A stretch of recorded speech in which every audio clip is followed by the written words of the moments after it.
بسم الله الرحمن الرحيم والنجم إذا هوى ما ضل صاحبكم وما غوى وما ينطق عن الهوى إن هو إلا وحي يوحى علمه شديد القوى ذو مرة فاستوى وهو بالأفق الأعلى ثم دنا فتدلى فكان قاب قوسين أو أدنى فأوحى إلى عبده ما أوحى ما كذب الفؤاد ما رأى أفتمارونه على ما يرى ولقد رآه نزلة أخرى عند سدرة المنتهى عندها جنة المأوى إذ يغشى السدرة ما يغشى ما زاغ البصر وما طغى لقد رأى من آيات ربه الكبرى صدق اللہ العظیم۔ یہ سورت سورہ نجم ہے، مکے میں نازل ہوئی ہے، 62 آیتیں ہیں اور 3 رکوع ہیں۔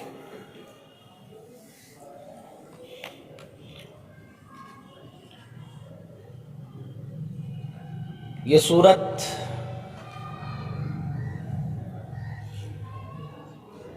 مکے میں جو نازل ہوئی ہے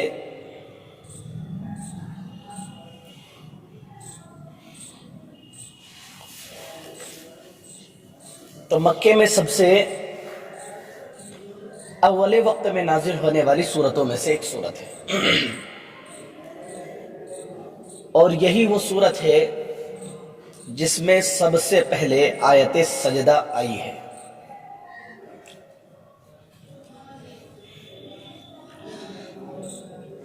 اور واقعہ یہ پیش آیا کہ آپ علیہ السلام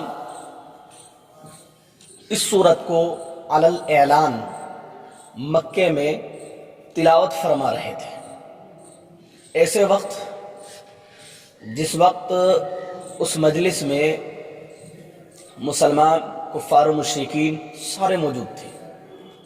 سب سے پہلی وہ سورت ہے جس کو آپ علیہ السلام نے مکے میں علی الاعلان تلاوت فرمائی ہے۔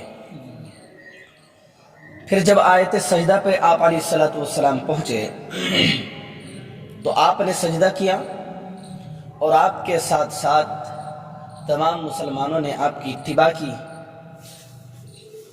اور واقعہ یہ پیش آیا اتفاق کی بات کہ مسلمانوں کے ساتھ ساتھ کفار و مشرکین نے بھی سجدہ کیا،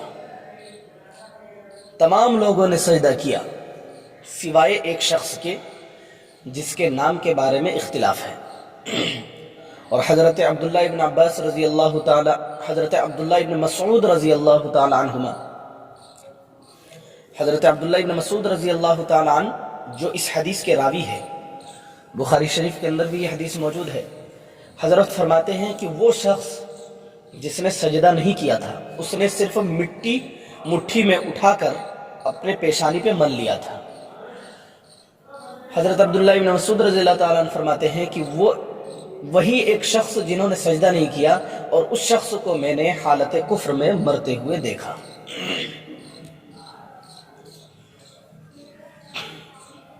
پتہ یہ چلا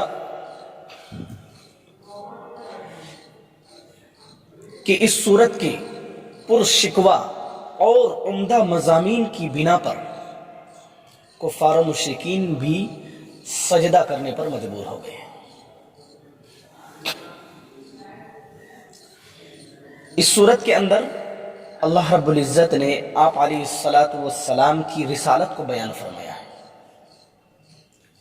اور ان تمام اشکالات کو دور کیا ہے جو کفار و مشرکین کی طرف سے آتے تھے، اور ان کے ان دعووں کو بھی تردید کی ہے، اور ان کے ان غلط عقیدے کو بھی تردید کیے ہیں جو ان کے ذہن و دماغ میں طرح طرح کے عقیدے آیا کرتے تھے کہ ہو سکتا ہے کہ محمد کے پاس جو یہ بتا رہے ہیں کہ فرشتے لے کر آتے ہیں، ایک تو وہ فرشتہ انسانی شکل میں ہے، لہٰذا ہو سکتا ہے کہ بیچ میں کوئی شیطان دوسری باتیں لے کر کے بھیج رہا ہوں انہیں۔ ان ساری باتوں کی تردید کی ہے۔ پھر یہ بھی بتایا کہ وہ فرشتہ انسانی شکل میں آتا ہے، لیکن اللہ کے نبی جناب محمد رسول اللہ صلی اللہ علیہ وسلم نے اس فرشتے کی حقیقی صورت سے بھی زیارت کی ہے، حقیقی صورت کی بھی زیارت کی ہے، اور 2 مرتبہ زیارت کی ہے۔ ایک مرتبہ سدرۃ المنتہا، آسمان دنیا، اور ایک یہ عالم دنیا میں آپ علیہ الصلوۃ والسلام نے 2 مرتبہ حضرت جبریل علیہ الصلوۃ والسلام کی حقیقی صورت پر زیارت کی ہے۔ اس صورت کا نام نجم ہے۔ نجم جمع نجوم بمعنی ستارے کے، اور نجم کے معنی مطلق ستارے،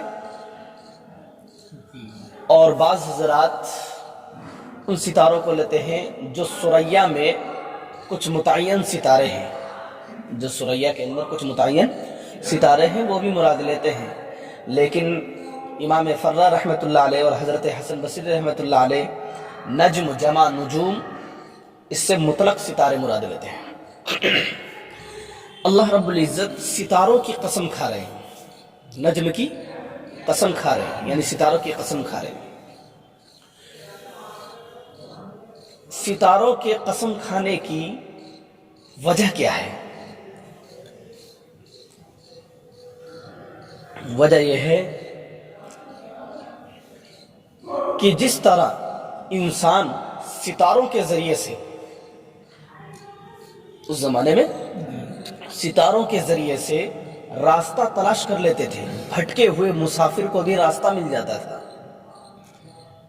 اس سے اس بات کی طرف اشارہ ہے کہ جس طرح ستاروں سے انسان کو راستہ ملتا ہے، قسم ہے ستاروں کی، حضور صلی اللہ علیہ وسلم راستہ بھٹکے نہیں ہے، ان کے ذریعے سے بھی انسان کو کیا ملے گا؟ بھٹکے ہوئے کو راستہ مل جائے گا۔ ایک اس بات کی طرف اشارہ ہے۔ دوسرا مطلب یہ ہے کہ ستارے روزانہ اپنے وقت پر نکلتے ہیں اور وقت پر ڈوبتے ہیں، اور اللہ رب العزت نے ہر ایک کے راہ متعین کر رکھے ہیں۔ جو ستارے جہاں سے نکلتے ہیں وہ وہیں سے نکلیں گے، اور جہاں ڈوبنا ہے وہیں جا کر کے ڈوبیں گے۔ جس طرح ستارے کبھی راستہ نہیں بھٹکتے، ما ضل صاحبکم وما غوا، جو آپ کے ساتھی ہیں یعنی پیغمبر صلی اللہ علیہ وسلم، یہ بھی کبھی راستہ نہیں بھٹکیں گے۔ سمجھ گئے؟ اور قسم اس طرح کھائے کہ قسم ہے والنجم اذا ہوا، قسم ہے ستاروں کی جب وہ گرے، یعنی جب وہ ڈوب جائے۔ کیا مطلب؟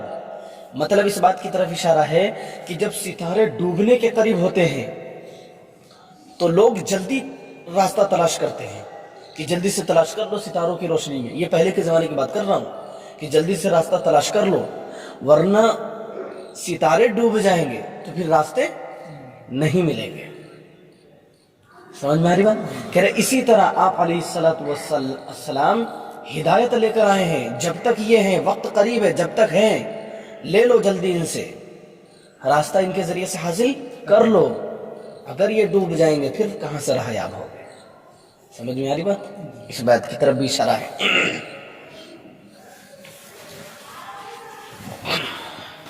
قسم ہے ستارے کی جب وہ گرے، تمہارے ساتھی، یہاں یوں کہہ لیجئے کہ اے عرب کے باشندوں، تمہارے ساتھی نہ وہ راستہ بھٹکے ہیں نہ وہ راستہ بھولے ہیں۔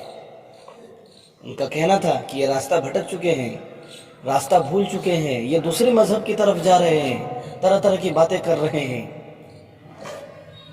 صاحبکم کیوں کہا کہ تمہارے ساتھی؟ اب ان بریلیوں سے جا کر کے کہا جائے جو یہ کہتے ہیں کہ اللہ کے نبی بشر نہیں تھے۔ اللہ رب العزت کہہ رہے ہیں، یہ دیوبندی نے قرآن نہیں لکھا، بلکہ کس نے لکھا؟ اللہ رب العزت نے، اللہ کا کلام ہے۔ ما ضل صاحبکم وما غوا، اللہ رب العزت کہہ رہے تمہارے ساتھی کیا مطلب یہ ہے کہ تم ان کی پیدائش بھی دیکھ چکے ہو، محمد کی ولادت بھی دیکھ چکے ہو، محمد کی بچپن بھی تم دیکھ چکے ہو، محمد کی جوانی بھی تم دیکھ رہے ہو، اور یہ محمد وہ ہیں کہ جنہوں نے کبھی جھوٹ نہیں بولا، جنہوں نے کبھی فریب نہیں کیا، کبھی کسی کو دھوکہ نہیں دیا، کبھی کسی کے ساتھ وعدہ خلافی نہیں کیا، کبھی کسی کی امانت میں خیانت نہیں کیا، بلکہ امانت دیاری کے ساتھ کام لیا، اس طرح کام لیا، اس طرح سچ بولے کہ پورے مکے والے تم لوگوں نے یہ لقب دے دیا کہ صادق ہے، امین ہے۔ پتہ کیا چلا؟ جب آپ دنیاوی معاملے میں انہیں کہہ رہے ہیں کہ یہ صادق ہے، امین ہے، تو جو انسان کبھی انسان کے معاملے میں غلطی اختیار نہیں کی ہے، غلط راہ نہیں پکڑا ہے، اور جو انسان کبھی انسانی معاملات میں امانت میں خیانت نہیں کیا ہے، جب بندے کے معاملے میں کبھی خیانت نہیں کیا ہے، تو بتاؤ اللہ کے معاملے میں وہ خیانت کیسے کر سکتا ہے؟ سمجھ گئے بات؟ جی، ما ضل صاحبکم وما غوا، یہ تمہارے ساتھی ہے۔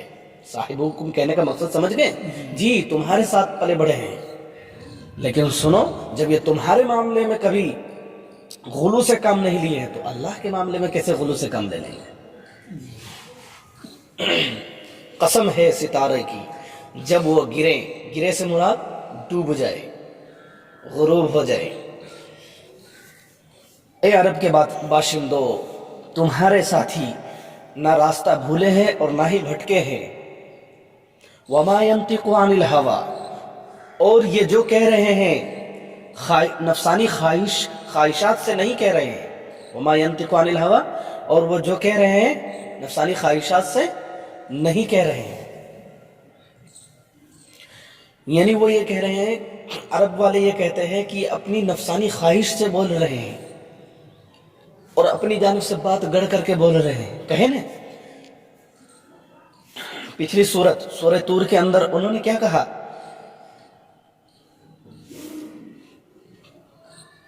کہ ام یقولون تقولہ، وہ لوگ کیا کہتے ہیں کہ قرآن کو محمد اپنی جانب سے گڑھ رکھے ہیں۔ وما ينطق عن الهوى، وہ اپنی جانب سے نہیں گڑھے ہیں بلکہ اللہ کی جانب سے کہتے ہیں۔ کن کی جانب سے کہتے ہیں؟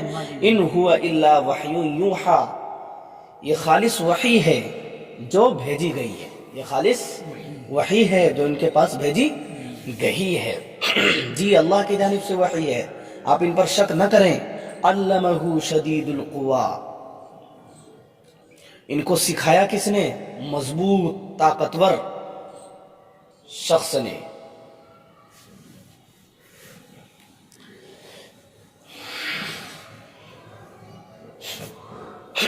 علمہ، ان کو سکھایا، پیغمبر صلی اللہ علیہ وسلم کو سکھایا، کس نے؟ مضبوط طاقتور نے۔ مضبوط طاقتور سے مراد کیا ہے؟ شدید القویٰ سے مراد کیا ہے؟ شدید القویٰ کی تفسیر میں اختلاف ہے۔ بعض حضرات وہی کہتے ہیں جیسا کہ آپ حضرات ابھی کہہ رہے ہیں کہ شدید القویٰ سے مراد کون ہے؟ اللہ ہے۔ کہ کون ہے؟ اللہ ہے۔ حضرت عبداللہ ابن عباس رضی اللہ تعالی عنہما، اسی طریقے سے حضرت انس ابن مالک رضی اللہ تعالی عنہ، یہ صحابہ کرام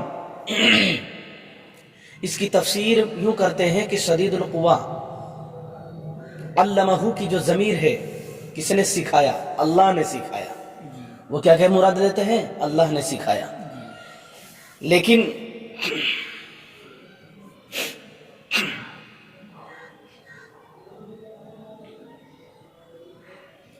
حضرت عائشہ صدیقہ رضی اللہ تعالی عنہا،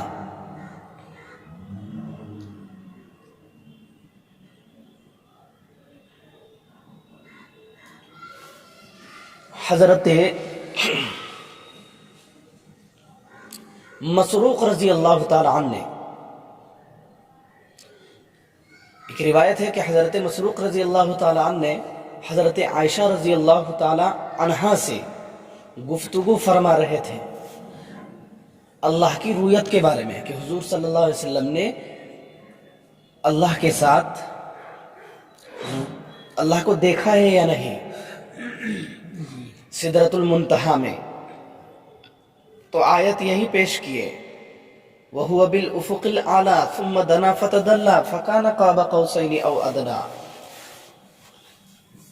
تو اما عائشہ رضی اللہ تعالیٰ عنہ فرماتی ہے کہ ان آیت کے بارے میں اور رویت کے بارے میں میں نے حضور صلی اللہ علیہ وسلم سے، میں ایک واحد وہ ہوں کہ حضور سے، اس امت کا واحد ایک فرد ہوں جنہوں نے حضور صلی اللہ علیہ وسلم سے سب سے پہلے اس بارے میں سوال فرمایا تھا، اور حضور نے مجھے بتلایا علمہ شدید القویٰ سے مراد حضرت جبریل علیہ السلام ہے۔ کون ہے؟ جی، اللہ رب العزت کہہ رہے ہیں کہ محمد کو سکھایا کس نے؟ ایک مضبوط شخص نے، ذو مرہ، جو قوت کا حامل ہے، فاستویٰ، چنانچہ وہ سامنے آ گیا، وَهُوَ بِالْأُفُقِ الْأَعْلَىٰ، اور وہ بلند افق پر تھے، ثُمَّ دَنَا فَتَدَلَّىٰ، پھر قریب ہو گئے اور جھک گئے، فَكَانَ قَابَ قَوْسَيْنِ أَوْ أَدْنَىٰ، پھر اتنا قریب ہو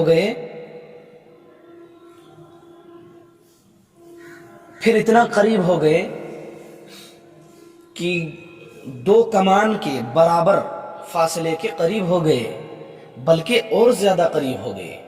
فَأَوْحَىٰ إِلَىٰ عَبْدِهِ مَا أَوْحَىٰ، تو اللہ نے اپنے بندے کو وحی فرمائی جیسا کہ انہوں نے وحی نازل فرمانی تھی۔ تو پتہ کیا چلا کہ شدید القویٰ یہ حضرت جبریل علیہ السلام کی صفت ہے، اللہ کی صفت نہیں، حضرت جبریل کی صفت ہے۔ اور علمہ سے مراد سکھانے والا، معلم جو ہے وہ حضرت جبریل علیہ السلام۔ کون ہے؟ حضرت جبریل، کیونکہ یہاں حضرت جبریل کی صفت بتانی ہے اللہ رب العزت کو، کیونکہ وہ حضرت جبریل پر شک کر رہے ہیں۔ ان کا اعتراض، کفار و مشرکین کا اعتراض کس پر ہے؟ کہ جو وحی لے کر آ رہے ہیں وہ تو ایک انسان ہے، اور جب انسان لے کر آ رہا ہے تو بیچ میں ہو سکتا ہے شیطان اسے دھوکہ دے دے۔ تو اللہ رب العزت کہہ رہا نہیں، اسے ایسے شخص سکھا رہا جو بہت طاقتور ہے، مضبوط ہے۔ اور شدید القویٰ یہ حضرت جبریل علیہ السلام کی صفت ذکر کر رہے ہیں، اسی طرح ذو مرۃ بھی انہی کی صفت ہے۔ اور پھر کیا کہتے ہیں، حضرت جبریل علیہ السلام کی طاقت کے بارے میں اور بتا چکا ہے کہ حضرت جبریل وہ ہیں کہ جنہوں نے حضرت نوح علیہ السلام کی قوم، اس میں تفسیر آ چکی ہے کہ حضرت نوح علیہ السلام کی قوم کے لوگوں کے لیے زمین کو کیا آسمان لے کر چلے گئے تھے اور وہاں جا کر کے پلٹ دیے تھے۔ تو اتنی طاقت ہے حضرت جبریل علیہ السلام کی کہ وہ پوری زمین کو یوں پلٹ دیا کرتے ہیں۔ لہٰذا کسی کی ہمت نہیں کہ حضرت جبریل کو کیا کر دیں، دھوکہ دے دیں۔ تو مراد کون ہے؟ علامہ سے صحیح قول یہی ہے، چونکہ وہ جو اللہ مراد ہے، اس کی تفسیر وہ تفسیر مظہری نے بھی انہی کو اختیار کیا ہے۔ حضرت عبداللہ بن عباس رضی اللہ تعالیٰ عنہما نے بھی اسی کو اختیار کیا، حضرت انس بن مالک رضی اللہ تعالیٰ عنہ نے بھی اسی کو اختیار کیا۔ لیکن امہات المؤمنین میں اما عائشہ صدیقہ رضی اللہ تعالیٰ عنہ کی حدیث کی بنا پر جو حضرت مسروق رضی اللہ تعالیٰ عنہ نے روایت کیا ہے، اس کو ابن کثیر رحمۃ اللہ علیہ نے لیا ہے، اور اکثر مفسرین اسی کی طرف ہے کہ ہم مراد کیا ہے؟ حضرت جبریل علیہ السلام، کیونکہ وہ حضرت جبریل کے بارے میں اعتراض کر رہے ہیں، اللہ کے بارے میں اعتراض نہیں کر رہے ہیں۔ تو محمد کو سکھلایا طاقتور مضبوط شخص نے جو قوت کا حامل ہے، چنانچہ وہ سامنے آ گیا اور وہ بلند افق پر تھے۔ ثم دنا فتدلّا، پھر قریب ہو گئے اور جھک گئے، قاب قوسین، دو کمانوں کے فاصلے کے برابر قریب ہو گئے۔ اتنا قریب ہو گئے، یہ ایک عربی کا محاورہ ہے۔ کیا ہے؟ عربی کا محاورہ ہے۔ جب دو انسان بہت قریب ہو جاتے ہیں تو عرب والے یہ کہا کرتے تھے کہ یہ دو دوست کے بارے میں کہا کرتے تھے، یہ دوست ایسے ہے گویا کہ دو کمان۔ مطلب یہ محاورہ اس طرح ہے کہ عرب والے جب دوستی کیا کرتے تھے تو ایک دوسرا اپنا اپنا کمان کو لا کر کے کیا کرتے تھے؟ قوسین کو، اپنے اپنے قوس کو لا کر کے، کمان کو لا کر کے یوں رکھتے تھے، ملا دیتے تھے۔ جب ملاتے تھے تو یہ کہا کرتے تھے یہ دو کمان کی طرح ہے۔